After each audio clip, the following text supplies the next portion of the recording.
Hi, my name is Christian Wamba and I'm a senior cloud advocate at Microsoft.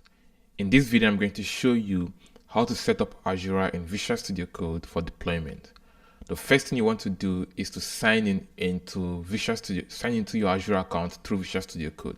And to do that, either you hit the F1 key or Command Shift P to open the command palette, and then search for Azure Sign In.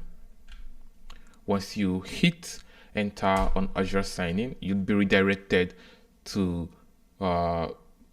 Azure portal to give consent to Visual Studio Code. And to do that, just select the account you want to give access to. You want to give Visual Studio Code access to, and then you will be notified that you've been signed into Visual Studio Code, and you can close the browser tab. Now, if you head back to VS Code and click on the Azure icon, you should see that your subscriptions would be listed right here.